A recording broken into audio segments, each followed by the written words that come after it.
place in history. General Browner, General Marbil, all the generals of AFP, PNP, all the officers and men, you take that opportunity, your place in history, to side with the people. Budget deficit reached 1.2 trillion pesos in first 11 months. Yan po ay mula nga January to November 2024, mga kapatid. No? Everyone, lahat ng matitino, we will rise up. We will rise up to make sure na ang Pilipinas ay mailagay sa tama. Ay tapusin natin yung kawalangyaan na bumabalot sa bansa natin. Yan. Namin na-consider mo na ikaw ang pangalawang pangulo na pag kami nangyari at sinesante ng taong bayan ang presidente. Malapit na masisante eh. Malapit na. Yes.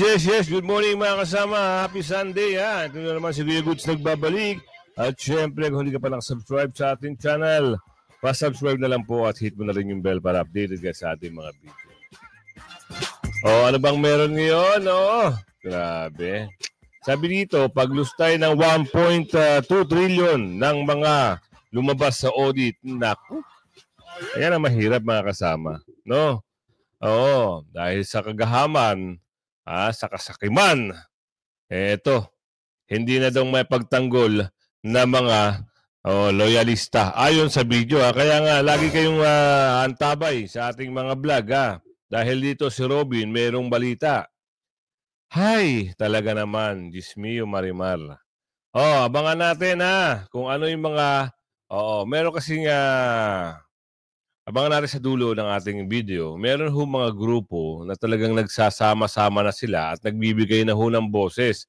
Hindi natin alam kung ito bang mga ito ay sasama rin doon sa gaganaping mga, alam nyo na kung ano yung nababanggit doon sa mga vlog natin. Baka sumama ito. Pero, sa tingin natin, baka hindi naman. Kung sakasakali naman ito sumama, wag naman sana magkaroon ng ibang boses. No? Alam nyo kasi, ang gagawing rally ng isang religious group ay mapayapa. So kung halimbawa lang kung sakasakali na magkaroon at sumama sila,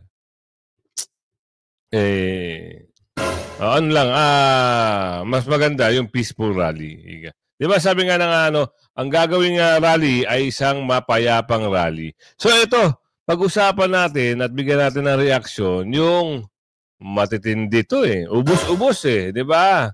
Kaya kayo, pumili kayo mamaya pagdating din sa dulo ng ating video. Pumili kayo ng, iboboto nyo. Huwag ho kayong kukuha ng mga basura. Huwag kayong kukuha ng mga dorobo. Di ba yan, ang mga dorobo rin, mahihilig yan. Mahihilig yan ng mga yan na magnakaw. Nang alin? Ay, alam niyo na, ubos na nga Diba? Kaya bago natin simulan ng ating talakayan at reaksyon, isang like, isang share, all goods na po tayo dyan. Kaya i-like yung video. Umabot na po tayo ng 171,000 subscriber. Maraming salamat po mga kasama. At doon sa mga bagong papasok at bagong manunood, gawin nyo, like, share. At meron po tayong join button dyan para gusto nyo kayo yung unang makakita ng ating video. Ito na, papasukin na natin si Robin. Ito si Robin. Talagang maganda pag si Robin na nagbabalita sa atin Talagang halos lahat po ay makatotohanan at hindi ho peke. Ito na, pasok na natin. Robin, ano meron dyan? Ibinulgar sa programa ni Ted Filon at DJ Chacha ng News 5 na mahigit 1.2 trillion pesos budget deficit. Ibig sabihin, gumagastos ang gobyerno, ang Marcos administration, ng masigit pa sa kinikita nito. Isa lamang ang ibig sabihin nito at naisipahiwatig ng taong bayan. Magtipid ang gobyernong ito. Puro na lang paglulustay. Ayon sa isang accounting expert, look, Mangungutang si Marcos ng 629 billion pesos dahil daw budget deficit. Nahiya pa, ginawa na lang sanang 1 trilyon. Alam nyo ba ang budget deficit? Sangkaterba, sangkatutak ang expenses na binadget nila. Pero kulang na kulang ang revenues ng gobyerno. Nako, yan na. Walang ginagawa ang gobyerno ni Marcos para palaguin ang ekonomiya natin at walang ginawa. Abot impyernong expenditures na hindi naman inadress ang deficit natin, kundi dagdagan ang unprogrammed funds pati na ayuda. Dito nagagalit ang ating mga kasama at taong bayan. 'Di ba? Isipin nyo, mangungutang ka at ipapasok mo sa unprogrammed fund. Pero wala kang ipinapakitang mga big project o infrastructure project na dapat sana yung pinag-uukulan ng pansin. Kaya sabi ni Milo rito, 'di ba? Tama nga naman. Kaya nga pala nagagalit ang ating mga kababayan dahil dito sa mga nakikita at nararamdaman nga nun eh. Ano ba nangyari? Puro pangako. Ano nangyari? Yung sa pangako, nagalit nga yung napanood ko sa isang video, nagalit yung nanay. Sabi, ay kala namin mura ng bigas. Mura nga daw, 20. 20 daw po, ang 1/4. Hindi 20 ang kilo. Dismiyo Marimar, ano nangyari? Kaya galit na galit ang ating ang mga kasamahan na taong bayan dito. Ano pa ba ang mga mangyayari kung susunod at dire-diretso pa? Paglalong nanungkulan pa ng ganito. Sabi ni Mary Grace dito, Kuya Goods, paano pag magtuloy-tuloy hanggang matapos ang termino niya? Puro utang. Ano mangyayari? Kung sana meron sanang big project na may pakita, okay lang wala namang question dun Pero wala makita, sabi niya ni Mary Grace. Kuya Goods, wala kaming makita Wala kaming maramdaman. Ayan din ang katanungan ng mga kababayan natin sa Mindanao. Shoutout ang mga taga Mindanao, Davao, Cebu, Bisaya, at ang mga FW, mga migrante, ang mga taga Luzon. Shoutout po sa inyong lahat. Ayan po ang ramdam nila. Kahit nga daw yung mga budget doon sa, ibig sabihin, mayroong mga budget, dapat babudgetan, pero wala wala. Diba? Ang usapin ngayon, ay yung naaprubahan sa BICAM, yung mga pumirma, diba? Kung sino-sino may mga pumirma doon. Ang pangit lang doon, mas bumabor yung mga bakulaw na kontratista. Kaya nga si Senador Bato, si Senador Bongo, at mga ilang-ilan, wag na natin isama yung mangga. Baka mamaya, propaganda lang sabi dyan ni James Matrix. Baka mamaya, sabi-sabi lang daw yun. Wala naman daw talagang kagustuhan lang. Hinog na ba, mangga? Sabi dito. Kilala niyo ba yun, si mangga? Kilala niyo. Type niyo sa comment section kung kilala niyo. Tuloy. Kapag budget deficit, increase the revenues or decrease the expenses, nangungutang lang kapag talagang gipit na. Yan, bago nila gawin ang mangutang dahil nga deficit tayo. Kasi lumobo ang expenses, bakit hindi bawasan ang government overspending sa mga walang katuturang expenses? Bakit hindi muna alamin bakit lumobo ang expenses at ano-anong linya sila at departamento? Nag-iingay kayo ng confidential funds ni Inday, pero hindi ninyo inimbestigahan ang confidential funds ng Office of the President o kaya mga allocations sa mga congressmen and senators. Ng gobyernong to, na just as leaders but as human beings, ipapamudmod sa mga naka-braces na nagbabakasyon abroad. Ayan, napanood niya yan mga kasama. Meron pa nga dyan May naka-uniform ng tupad, pero nasa sabungan. Ito kagaya dito, may sinasabi ang ano raw ng gobyerno, ang tutut ng gobyerno, dahil ipapamudmud sa mga naka-braces, nagbabakasyon abroad, ang AKAP money, tapos uutang ng 629 billion pesos. Totoo naman. yung budget ng ayuda this year na pinamigay kung kani-kanino na mag-mall tour pa yung mga tutut na 500 billion utangin ulit. Kasi deficit nga. Actually, mga kasama, eto nga, kung walang mga anomalya, sabi ni Marvin dito, kung wala sanang anomalya, Kuya Goods, na nangyayari, hindi magkakautang-utang ang Pilipinas eh. Hindi ganon lulubo ang utang ng Pilipinas. O isipin nyo kung magkano na ho ang utang ng Pilipinas. Ang pagkakaalam natin, umabot na po ng 15 point something trillion. Yan po ay yung unang pagkakaalam natin. Hindi lang natin alam kung ano pa ang nadagdag dyan. Meron ka ng utang na 15 trillion, tapos meron ka pang binentang ginto. Tapos wala ka mapakitang project. Tapos yung nasa pondo ng PhilHealth na kuha mo pa.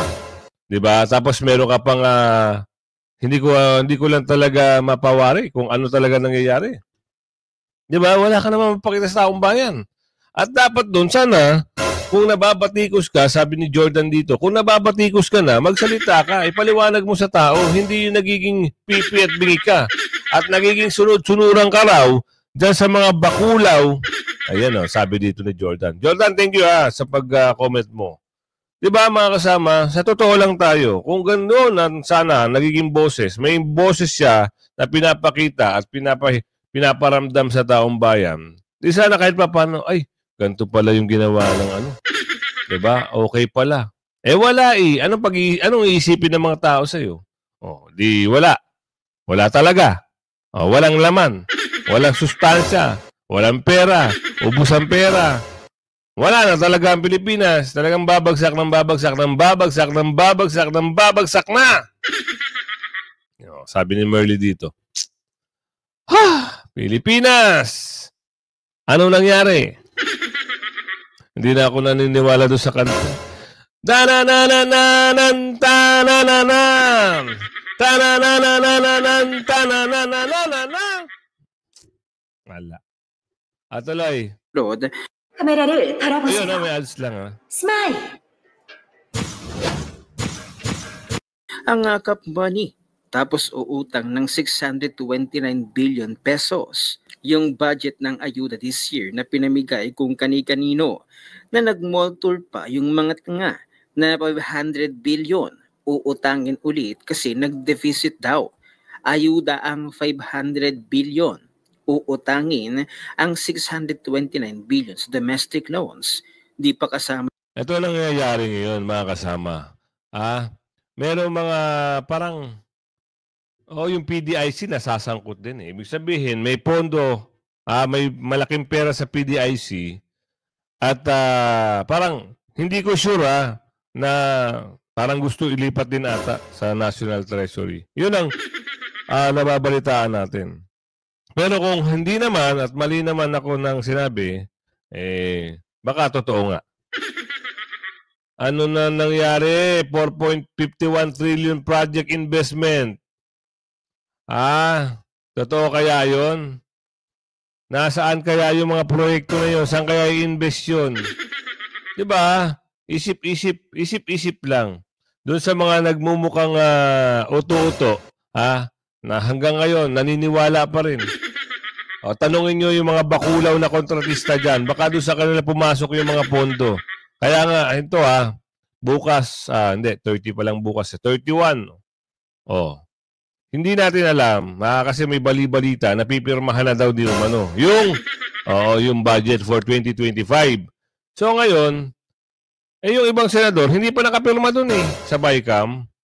Tapos pipirmahan. Anong lalabas no? Sumatotal. Diba? Kayo-kayo na lang ang masusunod. Ganun ba yun? Paano kung ang taong bayan naman ang magbigay ng boses? Paano na kayo? Saan kayo pupunta? Pupunta kayo ng Hawaii. Ayan, sabi nito, Loretta Megacha. Ano Megacha? Grabe ng mga apelido nito. Mayaman na ata ito, Megacha. Ayan, tuloy. Madyan, yung mga utang sa World Bank. Ang tatanga, ang basic ng problema. Ikaw ba, kung wala kang pera as a tao, ipamimigay mo sa iba ang konti na meron ka? Tapos aasa pala sila na magkakaroon ng continuity through Martin Romualdez Asa pa tong Martin maging presidente, obvious na bonjing na walang alam. Never ba tinuruan humawak ng pera ang mga Marcos Romualdez nung bata pa sila? Pasalamat kayo, mayayaman ang mga tatay nyo na nagnakaw sa kaba ng bayan. Because if you had to live life from zero and started from scratch, you'll die penniless. Mga tanga, nakakagalit. Utang ng utang. Tapos ayuda ng ayuda. Tapos first time in history ko narinig ang International Monetary Fund.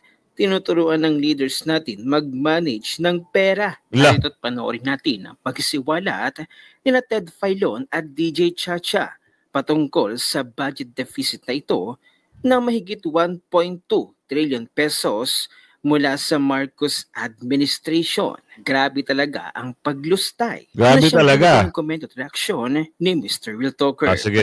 Natin ang buong video. Pakinggan niyo po. Sa pinakahuling balita po ng Treasury Department natin, kunin mo yung business page dyan, sinasabi ko kanina. Anong sinasabi dito sa balita? Budget deficit reached 1.2 trillion pesos in first 11 months. Yan po ay mula nga January to November 2024, mga kapatid. Sipin nyo mga kasama, from January, ang laki na ng... Isipin nyo yun. Saan dinala? Bakit nagkaroon tayo ng ganun deficit? Wala namang paliwanag. Nagkaganyan ba si Pangulong Duterte? Ngayon, survey tayo. Kahit ho nagka-pandemic, hindi ho nagkaganyan. Hindi ho nagka-utang-utang na sobrang laki. Ang alam ko na utang lang noon, parang mga 6 or 7 trillion. Pero hindi lumobo, nakagaya ng nangyayari na 15-something trillion. Pandemic time pa ho yun ha. At mayroong mga big ticket project. May mga malalaking project noon. Saan ka pumunta? Maraming project. Ngayon, walang project. Wala nga mapakitang flood control kung nasaan. Ayun ang sabi dito ni Melissa. Kaya goods, wala ho kaming maramdaman na proyekto. Kahit ho naman yung mga bata, pag nagtanong kung may makikita ba silang proyekto, wala eh. Baka naman daw doon sa mga bakulaw, andun yung proyekto. Naku po, ano na nangyari? Tuloy! 1.2 trillion pesos budget deficit. Okay. Oh, wow. So, nangangahulugan mga kapatid, opo. Yun daw pong revenue collection natin, 4.1 trillion pesos. Yung pong 11th-month expenditure is 5.3 trillion. Kaya 1.2 trillion ang ating deficit. Tama. So, we're spending so much doon sa ating kinikita. Sobra ang ginagastos. Ted, spending so much. Nasaan nga ini-expend? Yan ang tanong natin eh. At tanong dito ni Marvin. Saan nila ginagastos yung mga ganyang bagay? Wala naman kaming makita. Diba? Baka pinaghati-hatian na nila. Sabi dito ni Marvin. Diba, mga kasama, kayo ba may nabalitaan ba kayo? Para magkaroon ng mga deficit na ganitong 1.2 trillion, meron ba kayong nakikita? Meron ba kayong nararamdaman na proyekto na doon na lang nilalatag yung pondo na ito? Sobrang budget, sobrang gastos. Diba? Sobra sa gastos. Yan ang katotohanan. Kaya nagkakaroon ng deficit. Sobra sa gastos. Kaso, wala namang mapakitang ginagastosan. Yan ang katotohanan dun. Wala akong makita. Gastos ng gastos, hindi natin malaman kung saan ginagastos. Di ba mga kasama? Kayo ba? Sa tenta nyo? Oo. Meron ba kayo nakitang pinaggastosan para magkaroon ng deficit na ganito kalaki? Trillion na usapan dito. Trillion ha. Tapos mangungutang, utang na naman, utang na loob. Gastos natin sa kinikita. Okay, so basically po dito talaga kinakailangan magtipid, di ba? Magtipid sino? Dapat gobyerno. Tama! Sino ba dapat ang mas magtipid? Ang gobyerno. Kita nyo? Yan sabi ni Real Talker, sasabi ni Kuya Ted. Ngayon, kaya meron tayo nakikita mga usapin dito, no? Meron na mga grupo at merong, siguro asar na sila dahil wala Kaya may babanggitin mga pangalan dito. O, kayo na bahala humusga kung ano yung pagkakaintindi nyo dito. Pasok mo, Kuya Dado, Kap Dado. Place in history. General Browner, General Marbil, all the generals of AFP, PNP, all the officers and men, you take that opportunity, your place in history, Yan, to dapat. side with the people. Dapat. Yun yung panawagan namin.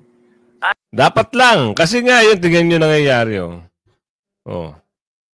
Ang dami ng lumalabas na issue. Flood control issue, yung mga budget issue, ngayon deficit issue, walang proyekto, tapos dyan pa sa kamera. Yan ang sabi-sabi dito ni Jennifer. Kaya si Kap Dado nagsalita na rin. Dapat magsalita na rin at kumilos na rin kung sino yung nababanggit dito. Ayan, sabi ni Kap Dado, pasok mo. Otherwise, you will find yourselves lonely. You will find yourselves na obsolete as an institution. Because the people has only this much in terms of patience. We cannot hold on, or we cannot be that forgiving forever. We expect the armed forces and the PNP to be with us. We Filipinos, matitino, FGF, People's Initiative, lahat kami, all sectors of society, all religious sectors, no? Everyone, lahat ng matitino, we will rise up. Nako. We will rise up. Ayan na, ulitin natin Ulitin natin mga kasama, lahat ng mga matitino, religious sectors, no? Everyone, lahat ng matitino, we will rise up. We will rise up to make sure na ang Pilipinas ay mailagay sa tama. We want to be a Singapore one day, 10, 20 years from now. We want to reboot the country. Hindi pwedeng palit lang Hindi pwede. Ikot parang washing machine. Para tayong nasa spinner. Hilo tayo lagi. 40 years na. That's why, enough. Sorry, gumagalaw. Enough. Mahalaga ay tapusin natin yung kawalangyaan na bumabalot sa bansa natin. Yan. Nagkataon lang na isasaling ko sa vlog, na isasalita ko ang laman ng damdamin ng mga Pilipinong matino. At ako'y natutuwa because I know you are inspired by my vlogs namin ni Commander Bukay ng FGF. But let me tell you, you inspire us. Kayo mga kababayan, you inspire us. Because as long as may mga Pilipino na naghahangad na magkaroon ng isang magandang bansa, as long as may mga Pilipino na, huwag kang umiksena, may mga Pilipino na nag-aasam-asam na magkaroon ng isang magandang bansa na pwedeng ipamana sa mga anak natin. Nandiyan kami. FGF will stay there. FGF, isasaling lahi lang natin sa aming mga anak, sa aming mga apo. Because never again na walang malapitan ang mga kababayan natin. Never again na hahayaan natin na ang mga masasama ang siyang mangibabaw, umabuso sa mga bayan natin. Tama. We will straighten the wrong. We will right the wrong at sisiguraduhin natin it will happen this January. By February, okay na tayo. So, Madam President Inday Sara, ang sa akin, suggestion ko lang, Madam President, we love you. love you. Ang suggestion ko lang, Madam President, magpalakas ka, palakas ka at maghanda ka. Maganda ka, BP Inday. Madam President, maganda ka na dalhin ang Pilipinas forward. Ilabas mo ang Pilipinas sa kinalulugmukan niya ngayon. Ikaw ang halal ng bayan na Vice-Presidente sa makatuwid. Bago ka tumakbo ng Vice-Presidente, alam namin na na-consider mo na ikaw ang pangalawang Pangulo na pag kami nangyari at sinesante ng taong bayan ang Presidente, malapit nang masisante malapit na, ay ikaw ang inaatasan ng konstitusyon na sumalo o tumanggap ng posisyon na pagka-presidente at ikaw ang magdala ng bansa nato, na ang iyong iisipin ay ang kapakanan ng mga Pilipino, all 119 million Filipinos. Yan mga kasama. Narinig nyo. Kaya meron mga, ito yung mga bagay-bagay talaga, nakakatuwa talaga. Dahil sa mga napapanood at nakikita natin, ito sila. Mga kasama, ready na ba ang lahat? Ito, ano to? FGF!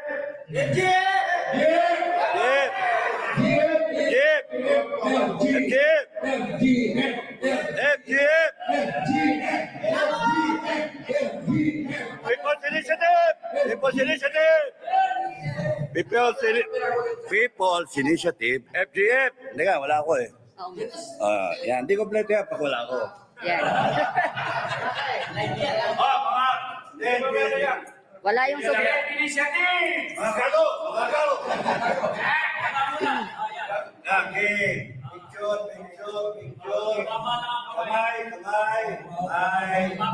Laban. Wait lang. Naka-video to. So, nagsama-sama na ho itong mga FGF Luzon Commanders. Ayan. Ito yung title dito, mga kasama. Kaya ho, yung sinasabi ni Captain Dado, parang repeats the history. Diba? Ayun ang sabi niya. Parang malapit na raw eh. Kailan ba nangyari yun? Parang, eto pansinin nyo lang meron akong na-analyze dito eh. Meron akong napansin dito eh. Noong nagkaroon ho ng mga ganong problema doon sa matandang Marcos, di ba ho, napababa siya. Babae ho ang umupo na presidente. Tama ho ba? Ngayon, ito na naman kay Estrada, napababa ho siya sa pwesto. Babae ho ang sumunod. Analyze niyo mga kasama. Ngayon, ito na naman, nagkakaroon naman ng problema dito. Aba. Babae ang busy. Babae ho ang upo. Ayun lang ho kayo, comment kayo sa comment section kung aabot kayo sa video na ito. Gusto kong makita sa inyo kung sumasang-ayon kayo dito sa mga nakikita ko. Napababa yung tatay, babae ang sumalo. Ay Jinggoy, babae rin ang sumalo. Dito sa nakaupo ngayon, babae ang vice president. Naku po! Repeat the history. Kailan napababa yung tatay? Ang pagkakaalam ko, February 1986. Sana kung tama ako, i-correct nyo lang po ako kung mali ako. February 1986. Ngayon, may mga usaping ganito. Naku po, ito na. Kailan gaganapin yung peaceful rally? Kailan? Naku po, ito na. Yan, correct nyo lang po ako kung nagkakamali ako dun sa February 1986 kung yung napababa. At dito tayo, sa survey natin, naniniwala ba kayo na babae ulit ang sasalo? Ang uupo. Babae ulit ang uupo ngayon. Dahil napababa, babae, mapapababa. Mga kasama, kaya sabi ko sa inyo, lahat ho ng iboboto nyo, piliin nyo. Kaya ito, i-play ko lang itong video na ito. Gusto ko lang ipakita sa inyo kung sino ba itong tao na to. Baka kasi marami pang hindi nakapanood. Pero actually, ang video na ito ay almost 2 weeks na. Pero, yung iba kasi hindi naman napapanood yung iba eh. Hindi nila ito napapanood. Kaya, play natin dito para makita ng ating mga kababayan. Sino ba si Congressman Marcoleta? Pumili ng tama. Laging nasa tama. Dante, Senador Marcoleta, pasok. Ano ba yung trip natin? Dating gawi. Oo, boss. Magmumuha akong kagalang-galang. Yan ang kailangan natin. Malinis.